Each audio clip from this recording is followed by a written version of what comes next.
Welcome to the Cannabis Equipment News Podcast. Hi, I'm David Manti, and welcome to a new episode of the Cannabis Equipment News Podcast. With me today is Socrates Rosenfeld, CEO and co-founder of Jane Technologies.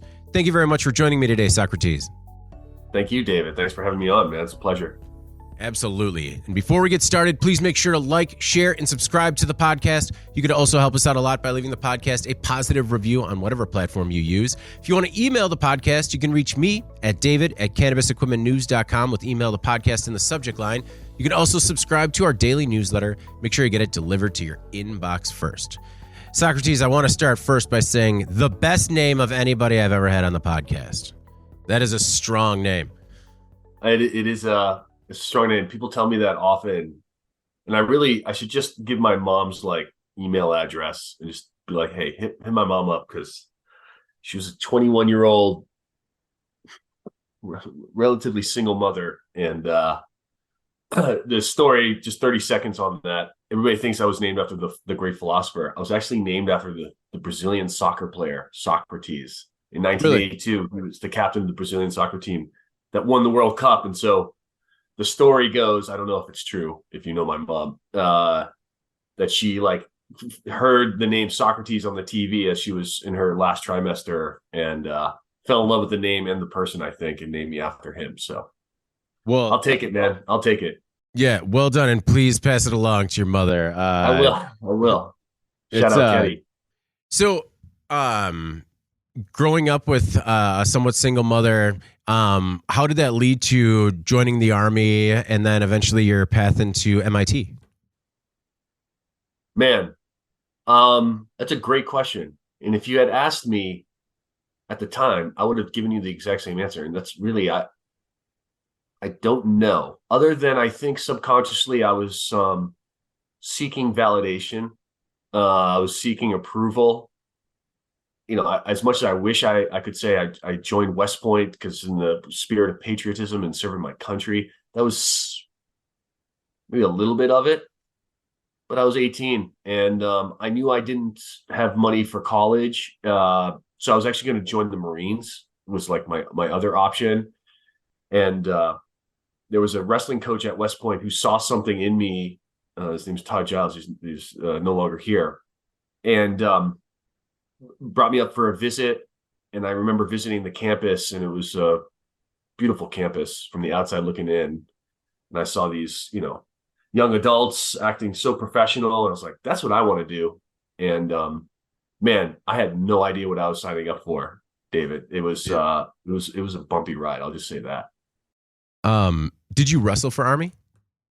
I had a cup of coffee on the Army wrestling team. You're in Wisconsin. I remember some good wrestlers out of Wisconsin, Portage, Wisconsin specifically. But I remember getting into the room. I was okay in high school, and I'm wrestling with a bunch of other D1 wrestlers from Midwest, California. And it was pretty quickly that I realized all right, I have no business being here. And I struggled at West Point. I really did. I was untethered. I had no guidance. You would think I would have structure, but I fought against that structure, and I made my time at West Point really, really difficult because I think I didn't make peace with why I went. So I was trying to figure that out on my own, and I graduated by the skin of my teeth, and that's really when I started to appreciate the privilege of leading. The privilege of serving others was during my time in the armies. I flew Apache helicopters, but yeah, during that time was pretty formative in terms of shaping me as a leader. Was it like an anti-authoritarian sort of pushback? I love this. It was. So it's good, man. If you want to get into it, I love it. So when you're kind of in that environment, one of the cool parts about the military is it removes your ego. Right? Everybody does ayahuasca to remove their ego these days. I joke and say, just join the Army. They'll give you a number. They'll shave your head. You won't, they won't refer to you by your name. And they do that by design because you realize you're part of something bigger than yourself, which is actually beautiful, right? You give yourself to the community. Unfortunately, what they don't tell you, or what they don't teach you, is that you could build yourself up in your own form, how you want. And that's why a lot of veterans struggle, is they'll tell you, hey, you're a captain, you're an Apache pilot, you're a Ranger. You literally wear it on your chest. And then when you get out, all that stuff goes away. And then you forget, like, okay, who am I? Because the Army told me who I was. And so I think during that time at West Point, those first 4 years, remember back when you're 18, you're rebellious as it is, you're losing your sense of innocence and you're kind of stepping into the adult world. We'll multiply that by like 100 at West Point. And I didn't know what to do, but I was fighting losing myself.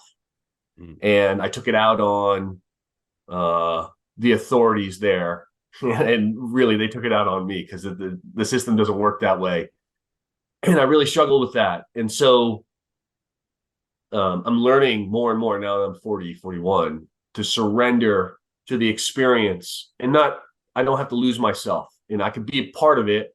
I could be in it, just not of it, if that makes any sense. And I wasn't mature enough. I didn't get the guidance really to realize, like, oh man, you could be at West Point and not lose who you are. And I didn't realize that at the time. So I was very scared. So I fought against that. And I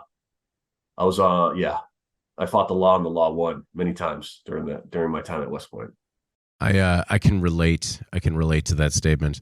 But I feel that a lot of times people that kind of, wind up being anti-authoritarian or fighting against leadership is because they have more of a natural sense of being a natural leader themselves. And so instead of like what you could learn from good leaders and, bring into your own leadership, it's just like, no, I could definitely do this better. Right. Yeah, man. Oh, man. And it sounds crazy to kind of say that at the age of 18, 19. But what I fought against was the dogma. I don't like I'll bring this back to cannabis. But they had many rules at West Point, right? So arbitrary, like not nonsense, in my opinion. You got to wear your sideburns a certain way. I understand why they do that. It's by design. But I think you run the risk of not seeing the forest amongst the trees. Like you pay attention more to the dogma or to the rule, and you forget why the rule exists. It's to point you into a direction of truth, hopefully, right? That's the kind of the letter of the law. And so here, I really struggled with what I consider to be BS. I was like, cool, it doesn't matter how well I shine my shoes. This is what I was thinking at the time as an immature 19-year-old kid.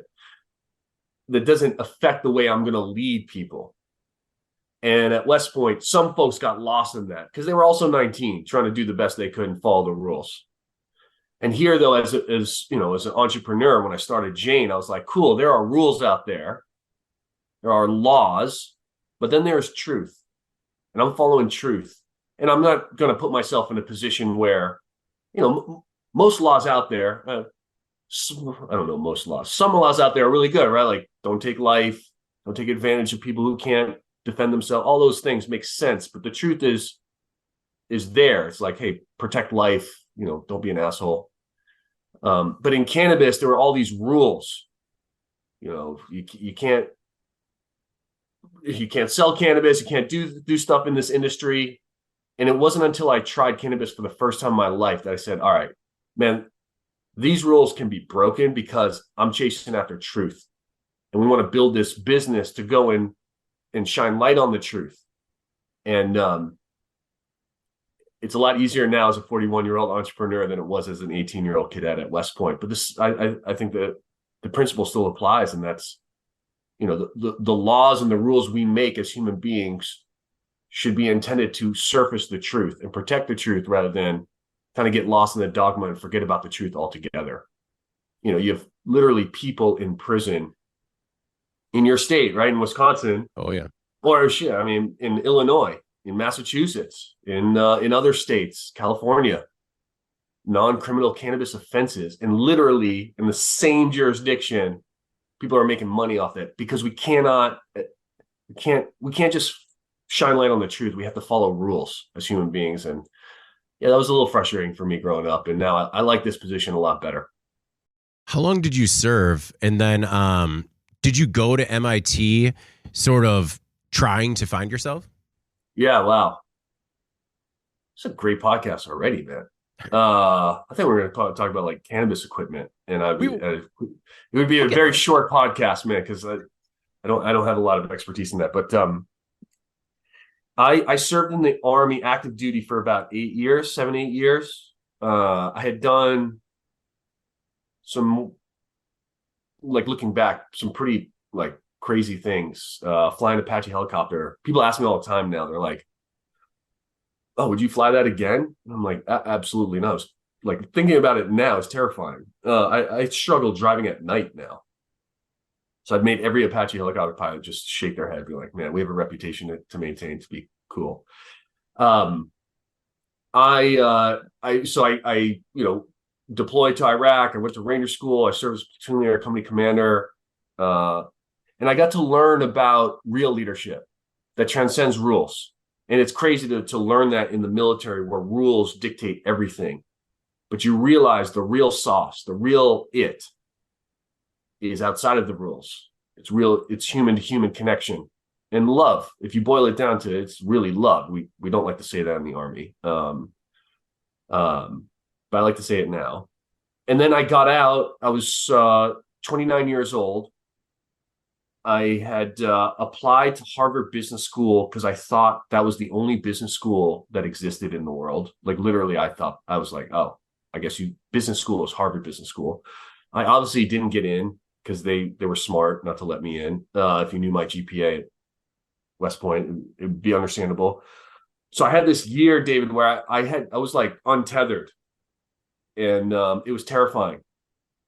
I didn't know who I was. I had a wonderful wife. I had a family. I had a roof over my head. I had all this agency relative to other veterans who don't have that, and I was still feeling stuck. So I couldn't imagine what it would be like to come home to an empty house as a veteran. And my heart goes out to those folks. And there was something inside of me that knew that I didn't want to go right into another job. And I needed some space. And one of the beautiful things that the Army does provide for you is this GI Bill that pays for school, a large part of it. And my brother at the time was going to MIT as an engineer. He's a brilliant, brilliant dude. And I was like, oh, MIT has a business school? Well, I'll just go to MIT. And I want to I remember thinking at the time, I want to start a company with my brother. And man, not literally, but figuratively, I snuck in the back door there. And I'm so grateful to that institution, not only for the academics that it provided me in the network and professors that I learned from, but man, those 2 years as a student to really come back to myself in a really protected, safe space was everything. And so any veteran listening to that, like if you can get some space before you transition to your next thing, because in the military, you're always on to the next. If you can just take a breath and come back to yourself, come back home to your heart, man, that made all the difference. And that was the first time I tried cannabis, David, and it changed my life. There's like 29 before, and then after that moment, really almost a different human being, or just an evolution of myself, which is beautiful. And I'm forever grateful for all the experiences, West Point, Army, but specifically those 2 years at MIT. I would say I think the story would have been different if I didn't have that time.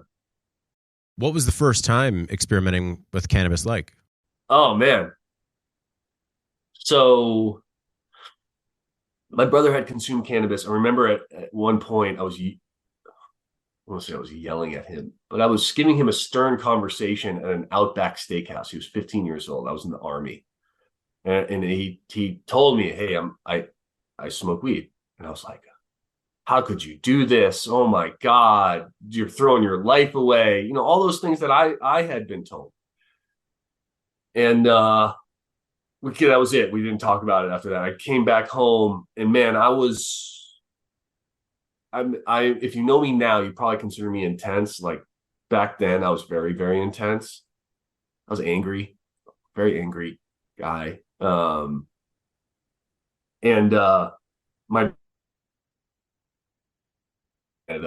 it was kind of like a joke of like, oh, cool. Hey, Sock, you should smoke some weed. Calm down. I was like, I don't need that. And I tried different things and nothing was calming me down. I couldn't find my balance again. I couldn't find myself again. And I had another friend, Ben Green, who ended up being a co-founder, by the way, who is a co-founder of the company. So is Abe, was in the room, and he had brought over a quarter ounce of cannabis. I'll never forget. And this was going to be the day that Sock was going to try it. And everybody's like, oh my God, is this really going to happen? I'm sure we all have people like that in our lives. Like, oh man, I would love to see this person smoke some weed. And I remember we rolled blunts, talk about a first time experience. And I was so tight, David. I had such a hard shell. I just did not allow myself to feel the feelings of being high. And it took me 7 blunts. Oh. And we smoked the entire quarter ounce. And I will, you want to know about what kind of guy Ben Green is. That's the kind of friend he was. And I remember finally feeling it. And I was lying down, listening to the Allman Brothers with a grape Jolly Rancher in my mouth. And I had this feeling, this foreign feeling that I hadn't felt in a very long time. I remember just lying there, my eyes closed, and being like, what is this feeling? And it was joy. It was bliss. It was peace. And I remember being like, this image of being like a 7-year-old kid riding my bike on a summer day by myself. It got me back there to that feeling. And I remember from that moment, I was like, all of this stuff that I was told about this plant was a lie. And that started my journey in the pursuit of truth, first about the plant and then about myself. And so now I don't really take on face value what people tell me as just the, gospel and the truth. I really try to own the truth for myself. And that moment really put me back on course of the truth. And it brought me a sense of balance that I couldn't replicate. And from there, I was able to rest and find pockets of joy in my life and take care of myself and then love others. And I think people mistake the plant as a panacea or any plant medicine, mushrooms, psychedelics, like, oh, if you take this, you're healed. And it's actually, in my experience, not the case. If you take it, it opens your heart to begin the healing process without fear, with love, with grace, with self-empathy and non-judgment.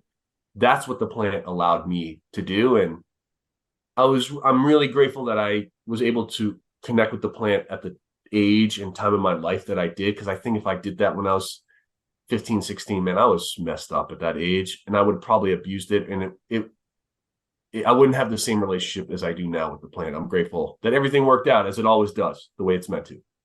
So from that first experience combined with your education at MIT, as you're on this pursuit for truth, what does that look like and how does that evolve into a career in cannabis? Man, it's I remember thinking to myself, you're at MIT and you read all these cases of companies, of just human beings that built these amazing companies and created things in this world that help people. Most of the time. Sometimes you're like, man, that what you created didn't help people. But you learn that it's possible. I think that's the biggest thing that these institutions provide for their students. It's like, you go to Harvard, you just walk down the hallways, you're like, oh man, shit's possible here. Like, we could do that. MIT, same thing. So it was like I was in that energy. And I remember thinking to myself, man, what a dream come true it would be to start this company with my brother. And I shifted out to Silicon Valley after graduating. I didn't have any idea, and I was a consultant. And I remember convincing myself that I didn't have what it took to be a CEO in a tech company because I'm not an engineer. if you watch me do math, you'd be like, wow, this guy really is not an engineer. But I was watching these CEOs. I was able to be in the room with them as a consultant of these tech companies. I was like, man, they're just human beings too. And really at the same time, David, I had this idea where I was studying for McKinsey about all these marketplaces and how you shop online. And I was like, man, why can't we do that for cannabis? Because as a consumer in California, I had no idea how to shop for cannabis. I would just like find some random store on Weed Maps, drive there, and like, hey man, what should I get? But here there was an opportunity to understand. If you think about everything you order online, you have the full purchasing power as the consumer. You get ratings, reviews, compare by price, etc. And I was like, man, can we do this? I remember asking Abe, my brother, and he's like, yeah, man, we can actually do this. This is a good idea. And he had a set of skills in terms of kind of systems integration and data warehousing that was exceptional. He's a brilliant mind. And alongside Ben, who gave me my first blunt, Howard and Simon, we started this business. And that was in 2016, 2017, we launched the business. And we haven't looked back since. And to your point about keeping the truth, protecting the integrity of the plant, not commoditizing the plant, not saying it's all the same, not all about like getting high, but it's about getting well. Like that's where we try to use our influence as a tech company. We're not the loudest voice in the room, but really can we serve as the platform to promote truth and allow brands to speak to their consumer base, to allow retailers to showcase their inventory in a really truthful way. Because ultimately, that's all we're looking for. And I think that's how you build a foundation for an industry to grow for generations rather than kind of chasing the next flashy thing or the celebrity brand. And nothing against those brands, but there's got to be something deeper there. And we cannot forget why this plant exists, and that's to help people. It's not some commodity. It's not a cheeseburger. It's not a can of beer. It's a medicine.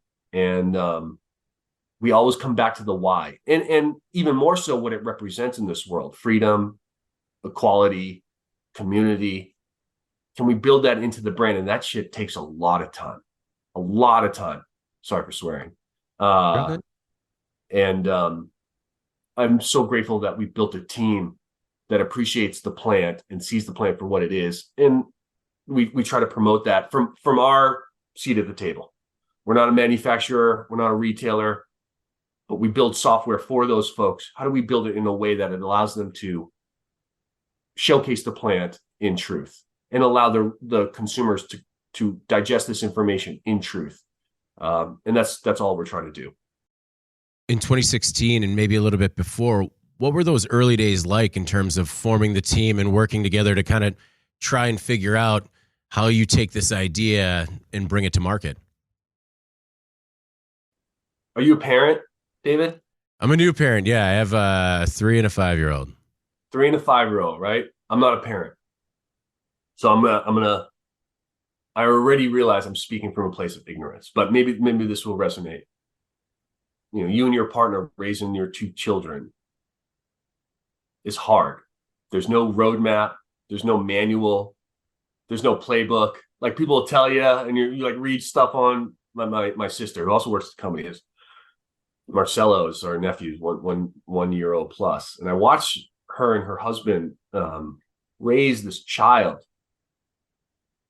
And there's a lot of like in the back of your mind, you're like, am I making a mistake? Am I doing something wrong? Why is this not working? Or it worked for this person? And what I realized in watching kind of raising a child is the same way you kind of raise a business. And you always have to come back to, I'm on this theme lately, to the truth. And the truth is like, okay, if you feed your baby this at this time and you sleep train at that time, like, okay, that's one level. But deep down, do you and your partner, A, love each other? And 2, does your love for each other create the space for these beings to grow in truth? That is the most important thing. And you see a lot of companies that get formed and they're doing it because they want to make money, or they're doing it because they want to get famous, or they're doing it because whatever, fill in the blank. But if you can do it and not forget about this creation, and to create a safe space for this creation to grow however it's going to grow. Who knows how your children, what beautiful things they're going to grow into. You have no idea, right? No idea. But like, as long as they're growing in truth, that's what it's meant to be. And I'm so grateful that we have a founding team that did that we all agreed to that. Like, hey, we're doing this to create this safe space for this thing, Jane, to grow in truth. And that's what we talk about at Jane a lot, is what is Jane? A lot of people say it's a software company. We say it's a space. We're creating a space for people to create in truth, in love, for the right intentions. And what comes out of that, I have no idea. Investors hate that. I'll fake it and say, oh yeah, I think we're going this way. But really deep down, I have no idea. And what I do know and what we can control is the input, not the output, but the input. And if the input is love and respect and kindness and patience, then and we can hold that. And sometimes it's easy to say now, man. It's hard to do when you're up at 2 a.m. in the morning, you haven't slept, right? And just like got all their stresses in the world. Man, starting a business is no different. But can you have the discipline to hold that love and not forget the why? If you can do that, it sounds so cliche, but the rest takes care of itself. You got to make sure you don't run out of money, and you got to feed your baby and do all that stuff. But the underlying stuff is the most important. I think a lot of, and I'm not speaking as any expert, because who am I? But I think that's at least what I do know is if you can put the input, if the inputs are true, the outputs will be true. If the inputs are not true, it's going to catch up to you at some point. At some point, maybe you'll make money, maybe you'll get famous, but at some point it won't be true. It won't be in its truest form. And that's what we're trying to do with Jane, is allow this thing to be okay, what is this thing going to be? Can we keep protecting this and build it in love? Mm-hmm. Well, and you mentioned that aha moment you had as a consultant when you're in the room with the other CEOs and you realize, oh, these are just humans. And I think that as a parent, you have that aha moment too, where you're reaching out to other parents, trying to think glean off their expertise. And then you have the same aha moment where you're like, oh, we're all just figuring this out as we go. And I think you're right in terms of the base of all you know is that you can provide a best path forward for your kids or your business, doing what you know to be right and genuine. And I think that also makes, when you're talking about the, feedings or working at 2 a.m., you know that what you believe in your heart to be true, and that's the path you're going. So it makes it easier in a way. Right. Exactly. Yeah, it's weird to use that word easy, right? Because it doesn't feel easy. But if you were to complicate yourself, if you're having kids for the wrong reasons, or you're starting a company for the wrong reasons, shit's already really hard. Mm-hmm. To pile on that and have to contort yourself to hold that untruth up. Yeah, that's really hard. And I've done that in my life, and I don't want to do that anymore. I want to feel light and true. And I'm not tied to the outcome at that point. You're not oh man, I hope my 5-year-old turns into a doctor. That's why I had kids, man, so I can get a pat on the back from everyone. And I'm a good parent. It's nah, man, I just want to love this thing. And wherever this creature grows into, as long as that's true, and this entity can go on and be its own living thing that could potentially do good in this world, that's how we feel about Jane. Mm-hmm. One day I want to set this thing free, however that means. And can it continue to do good in this world? Man, that we created something beautiful. And that's the power I think we have as human beings. And we have the power to go the other way too. We can create a lot of disruption too if we allow ourselves to do that. If we forget the truth. And you see a lot of companies doing that, right? They deceive their employees. They deceive their customers. Why? To make money. Okay. Well, that's not the purpose of starting a company. In my opinion, the purpose of starting a company is providing value.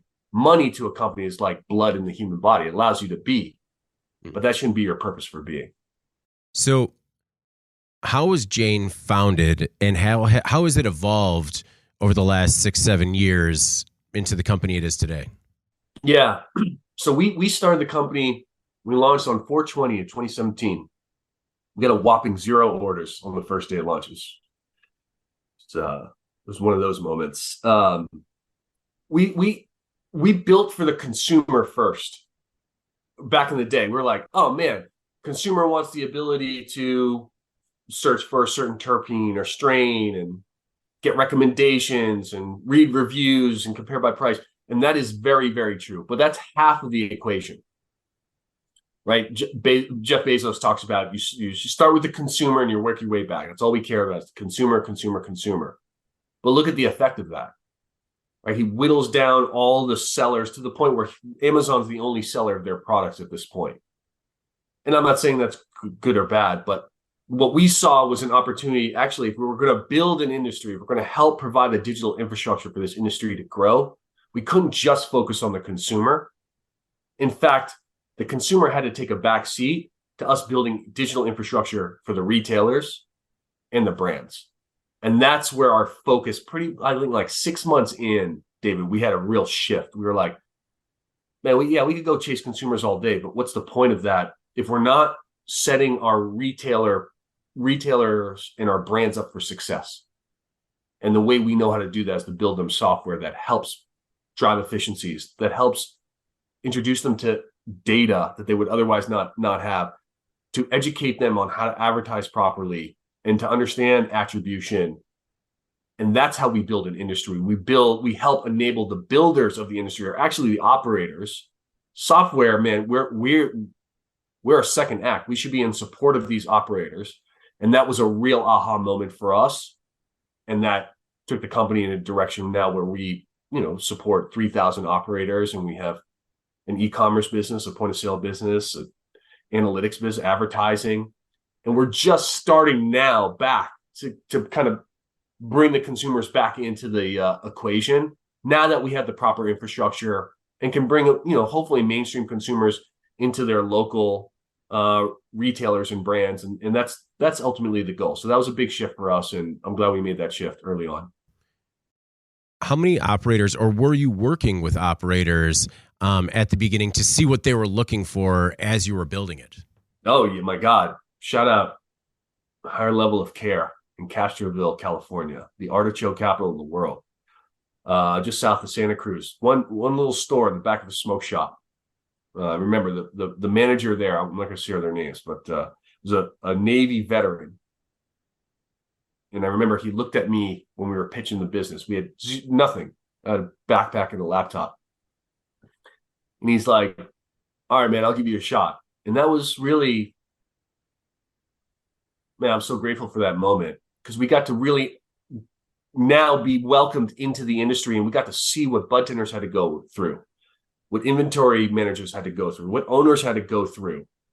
And we developed a sense of empathy and compassion. And that was kind of rooted into our software and why we built it. But yeah, first year, we were just focused on Santa Cruz, a little bit of Denver. And those early operators really, forever grateful for them, because they brought us into the industry.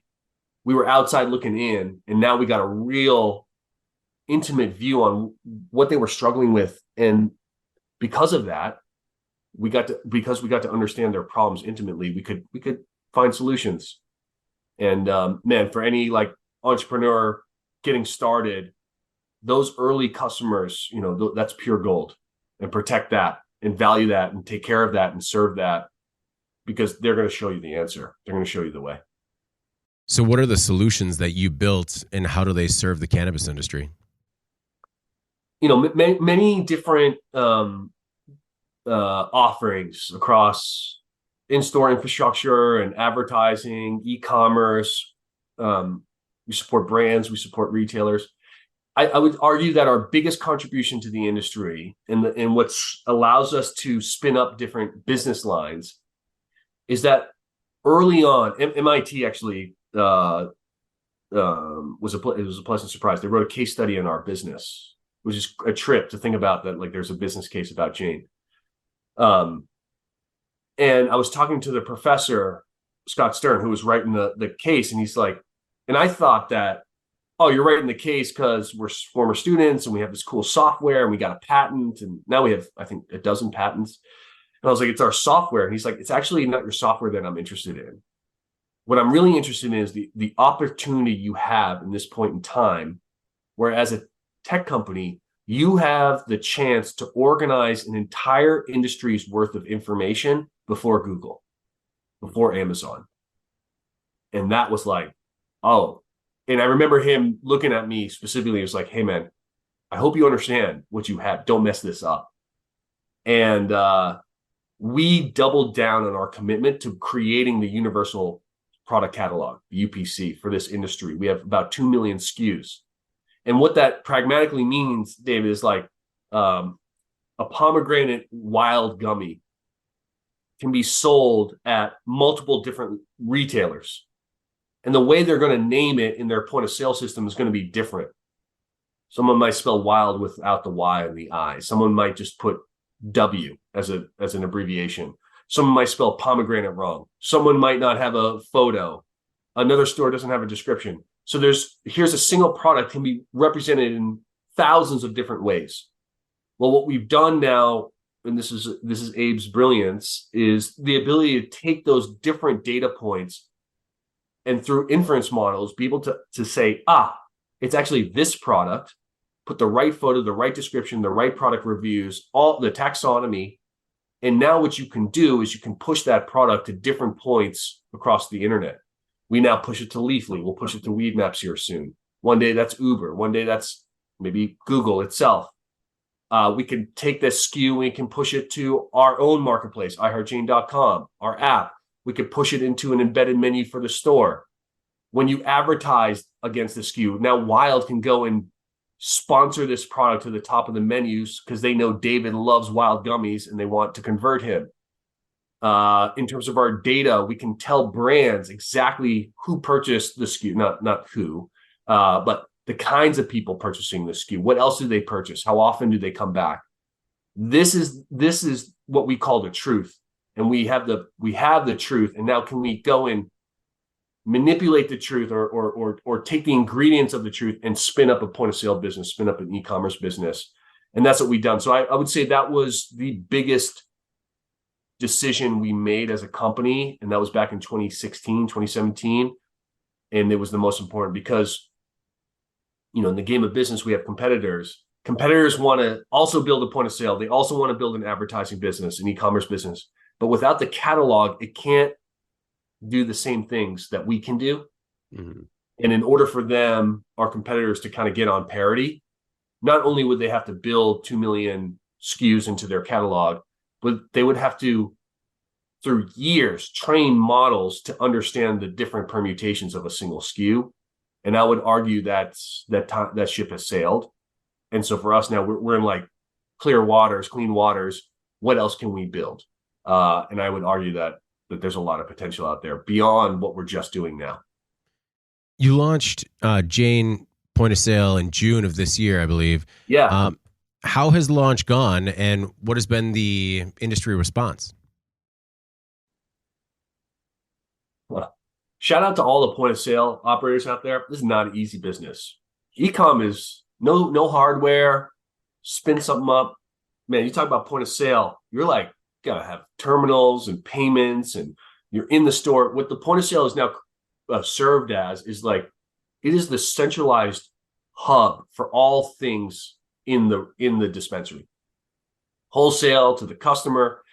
And so the launch for us, we've launched this in about 6 months, which a lot of companies take about 2.5 years to start up. So we brought folks from Square, designers, product managers to come in, and we've been like heads down on this thing, and this team has been incredible. And we have about, I would say 50, 60 retailers now using our platform. We have intentionally been disciplined with how we roll this out, because like in SaaS, you don't want to go too fast. So we're hitting our milestones and receiving feedback from the market.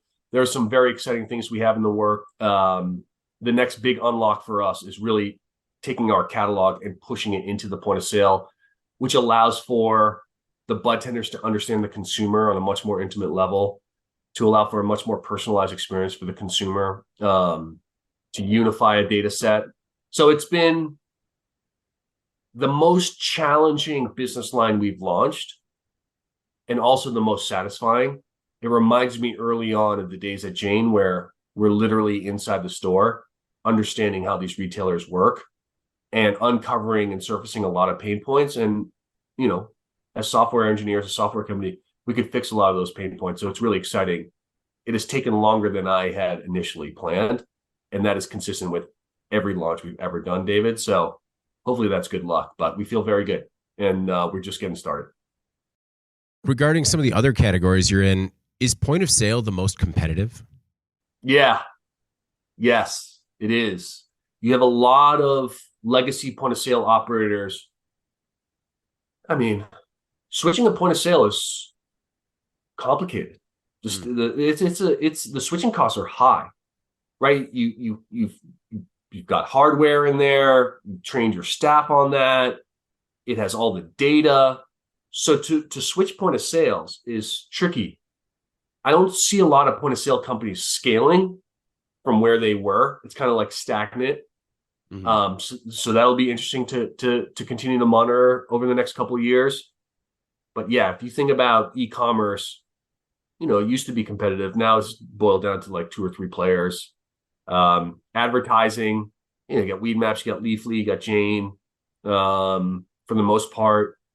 But point of sale, man, you got like a dozen out there that are relatively stable. And it's like kind of like a stalemate right now and who can move. And so you need something very differentiated in order to be able to kind of replace an existing point of sale. And I would argue that Jane is probably the best position for that, given our catalog and the other things that we have provided and brought to market. And so by no means do we think this is going to be an easy task of inserting our point of sale. But I like the foundation that we've built over the past few years. And, we're going to roll this out in a smart way. So of the 2,500 dispensaries in 39 different markets, who are your power users? Who's using it the best? In terms of retailers? In terms of any of your customers that are using Jane to its fullest capabilities? Yeah, I think there's kind of three sets of stakeholders. There's the brand, the retailer, and the consumer. I think for the retailer, it's the ones that understand how to use the full suite of our services. So we have, for instance, digital merchandising, where we allow the shelves to move up and down and curate based on who's looking at your menu. If a store opts in on that, they get a cut of the advertising dollars that the brand spends at their store. A lot of stores don't understand the concept of that, but that's like free money. You can use that free money then to get off menu, what we call off menu, but to bring new customers into your store. And the way we are very confident about that is we have the source of truth. We could tell you like, hey, you spent this much money to acquire these users. This is what these users did. They purchased, they didn't. Using our e-commerce paired with our point of sale in our kiosk is, I think, really, really valuable, because you can connect the user experience from the time they're looking online to the time they get into your store and they check out. So I think those are the best kinds of retailers. The brands understand, it's a little bit more straightforward, where the brands that understand attribution and ROI with respect to advertising, man, those brands you're starting to see a real separation in terms of successful brands and brands that don't get that, which is consistent with every other CPG vertical out there. Mm-hmm. And then I think for the consumers, the ones that use this best, we just rolled out this very quiet alpha program called Jane Gold, where if you have a favorite brand, like Wild, for instance, I like Aaron, their CEO, so I'll give him some shine. You love Wild. Well, now, you know how you used to be able to go to a store and you'd be like, oh, my favorite local store is carrying Wild and it's buy one, get one or 10% off. But you'd have to go to that specific store. Well, now Wild is basically using Jane as the broker for those deals. And they'll be able to message you, David, and say, hey, David, we know you love Wild. Shop at any available store on the Jane network, and we'll give you cash back on your purchase. So maybe more to follow on that in the next few months as that's building and showing some very good signs. But at the end of the day, all we're trying to do is create these win-win opportunities for the store, for the brand, for the customer. And the ones that understand how to use the full suite of our services is getting the most out of it. Pretty straightforward. I mean, what are your opinions on some of the growth strategies that brands and other operators can use, particularly in a cannabis industry that right now, at least when it comes to mainstream media, it kind of seems a little stagnant? Yeah. I use the challenge as the opportunity. Spending a lot of money on Google is one thing, but if you don't have attribution, what I mean by attribution is if you buy an AdWord on Google and you buy the word cannabis, and someone searches for cannabis and your dispensary comes up, well, all Google will be able to tell you is, hey, we showed this ad to this consumer and they clicked on it, and you pay Google some money. But you have no idea if that person clicked on it by accident. You have no idea if the person clicked on it and then exited out. What we can tell you, though, is that person clicked on your advertisement, went into your menu, looked at these products, put these products in the cart, purchased this product, came back 2 weeks later, purchased another product. That's the level of attribution that we can provide. So like everybody's like, oh man, we can advertise on Twitter now. Well, same applies. Like, cool, you're going to buy some advertising dollars on Twitter. Then what? Oh, Twitter's going to tell you they showed your ad to 1 million people and 100,000 people clicked. Okay, but what happened to those 100,000 people? And that's where the gap is. So the beautiful part about being in this industry, because this country makes it very hard for us to succeed, is that we're going to innovate. And now we have capabilities, and not just Jane, there are other companies out there, I would argue not as good as Jane, but we can provide a level of attribution that no other brand in any other retail vertical will be able to get first party. You'd have to buy credit card information and all these different weird things and hire data scientists to connect the dots. Well, now we can just serve that up in a really easy, digestible way. And I almost welcome one day for Facebook and Google to open up their ads, because I'm curious to see do brands gravitate towards that, or do they stick with Jane because we can give them a level of attribution that would otherwise not be attainable on any other platform? So I think the challenge creates the opportunity. It's been hard to piece that together, but we have it now. And I think the industry, if you talk to some of the top 50 brands out there advertising, I would find it very difficult to find a brand that isn't extremely satisfied with our advertising program, because it's not like we're doing anything crazy. We're giving them the truth. And for brands that can't sell direct to consumer, it's hard to access the truth. Well, and when it comes to truth and social media ad reporting numbers, just based on experience, I wouldn't necessarily call them truthful. Yeah, you got it, man. It's a lot of hand wavy stuff. We saw that, right? And I'm not going to call any names out, but that's happening in this industry, where it's like, yeah, I gave you guys $50,000 this month. And they're like, oh man, you got 700,000 impressions. That's so good. Yeah. A, can I validate that? No. And B, so what? What does that mean for my bottom line? And that's what these brands and these retailers need in order to survive in a market that's very hard, where there's so many headwinds. Now let's give them the truth. And because we created this catalog, because we worked hard at opening up this network and have this maniacal obsession with cleansed data, well, now the truth is available for everyone. And that's how you build an industry for generations to come. I wanted to talk a little bit about data in particular, because I have a background in manufacturing, a company that kind of embraced big data, and then it all came in and they had no idea how to use it or, harness it for its full ability. But it looks like, or it sounds to me like Jane really understands the importance of big data and then makes it digestible, so that way customers can actually make actionable plans. Exactly. There's a very big difference between data and insights. Data is like raw material. Like, cool, here's all this data.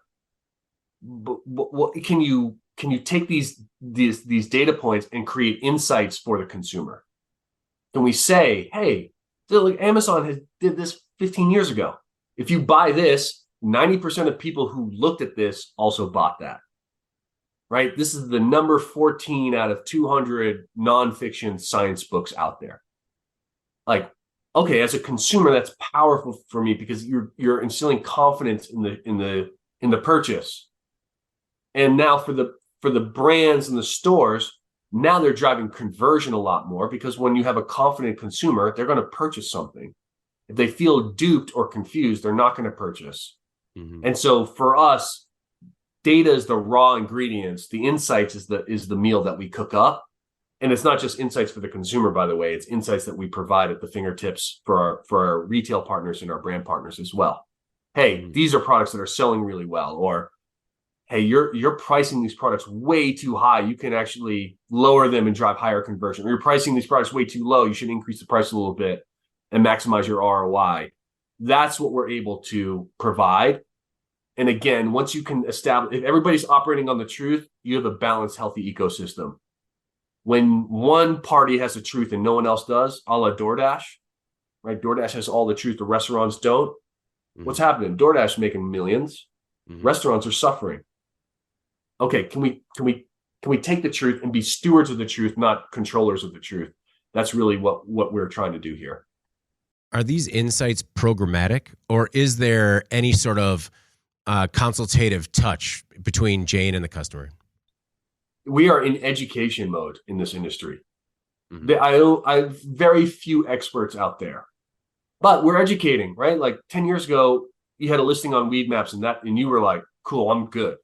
Now we're educating to say there's probably more you can do out there. And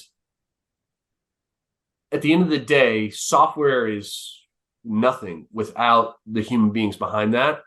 And our mission all along has been to enable and empower our brand and retail partners. In order for us to do that, we sit down on for some stores, a weekly basis, monthly, quarterly, and we take all the data. We have our quarterly business reviews with every single brand and retailer. And we sit down and we're like, okay, here's your data. Here are the insights. Here's what we recommend. And it's a conversation and a consultation. And it's in the spirit of not trying to sell them more, but obviously we would like to, because we're proving our worth. But really, it's in the spirit of enabling and empowering these retailers and brands, because those are the ones building the industry. And if they're not building the industry with a full set of and understanding of truth, then we're limiting not only them, but we're limiting this industry and this planet as a whole. You talk about building Jane and then eventually possibly getting to the point where you're setting it free. Is that part of the end game as to possibly trying to put it in somebody else's hands? And in the event, how do you prevent it becoming DoorDash if that happens? Yeah. I knew you were going to ask me that when I said that. We're just going to frustrate my investors, but I'm really not focused on, like, yes, you could go IPO, you could sell. We are not in that mode at all until, number one, that this business has a profitable model. Because if you're not profitable, you have to play other people's game. Amazon doesn't play anybody else's game. And I'm not saying Amazon is just like insane company to be replicated, but they played the game very well. Salesforce, Apple, Netflix, they're not really playing anybody's game because they're extremely profitable businesses. You see a lot of copycats that aren't profitable, and they make some decisions that are short-sighted or short-term thinking because they have to get to the money. So we're focused on building a very sustainable, profitable business. That's hard to do in this space, by the way. So that's our first piece. Okay, can we do we have to sell? Do we have to IPO? Or can we just build our own destiny here? That's our number one focus. Number two, and equally as important, if not more, is the culture strong? Do we have is there a real identity of Jane here? Do we know who we are? right? When I was 18 and went to West Point, I had no idea who I was. I probably shouldn't have left the house, right? I probably should have taken some more time to know who I am before I step out into this world. I know you're probably thinking about that with your 2 children. So that's number 2. And number 3, is the product stable? Is it built the right way? Can we go from 10 million users to 100 million to 1 billion and have it not break down? Those are kind of the three things in my mind. And so that's, again, in the spirit of focusing on the input, that's what we're focused on. The results of an IPO, an acquisition, whatever that is, legalization and 2024, rescheduling in 2025, who knows? But we're on a mission to be in charge of our own destiny. And those are the 3 ways, in our opinion, that we do that. And then if someone comes knocking, I think then we get to decide. We don't want to have to make the decision. We get to decide to be like, yeah, this is a great home for Jane, or man, we're going to IPO this and build a very big company. And I don't know where we're going to go. And I probably won't, man, until the time comes, which is crazy to say out loud, but it's the truth. As you were building Jane, did you always think it would be a family affair? Wow. I don't have many friends. So that question's probably, best suited for Abe, of why he stuck around, and Al, my sister. I will say though that the love and respect and trust that we have for one another has set the tone for how we treat our teammates and how our teammates treat each other. And I'm grateful that it was founded in love and respect and truth, and because we were brothers and sisters. And I think that's extended all the way down to every single employee. So I'm grateful for it. And yeah, my mom's proud. She's proud. That was going to be my next question, as from the one son joining the army to find himself, chastising the other for smoking weed. What does mom think of where you guys have come now? She's from Indonesia, so in Southeast Asia, it's not very chill to be caught with cannabis. It's like a bad thing. And so at first she was really nervous. She's like, "What, are you a drug dealer? What are you doing?" And when I shared with her my experience with the plant and the why we're doing what we're doing, not only has she accepted that, but she's now our number 1 fan. And yeah, if you're on our Instagram account, you'll see her all the time commenting, and she's probably commenting right now somewhere about this podcast. But as long as it's true, and you're doing it for the right reasons, and that's to help people, then everything's okay. And that's the way I was raised, and I'm grateful to have a mother who taught me that. Well, Socrates, thank you very much for sharing your story and your insight about the industry. Before we get out of here, though, is there anything else that you want to make sure the Cannabis Equipment News audience, our viewers and listeners, know either about yourself or your company? Man, I just one of the best conversations I've had, David. So I appreciate this. You can tell that you've started stuff from 0 to 1, that you care about the plant. So I appreciate it, man. I think we've covered everything. I think it's going to get crazy. This industry is crazy.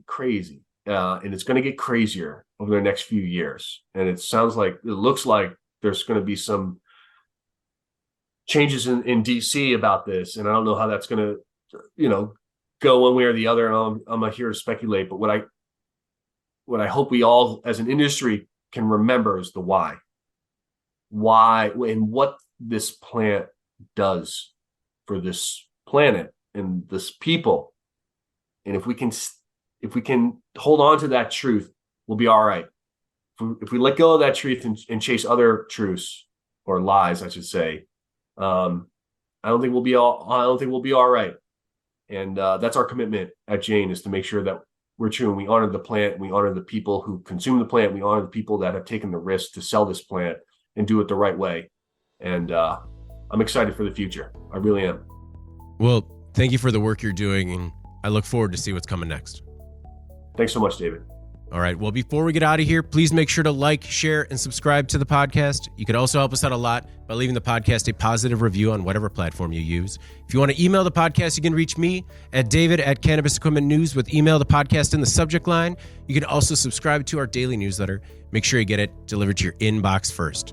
For Socrates, Rosenfeld, CEO and co-founder of Jane Technologies, I'm David Manti. This is the Cannabis Equipment News Podcast. We'll see you next week.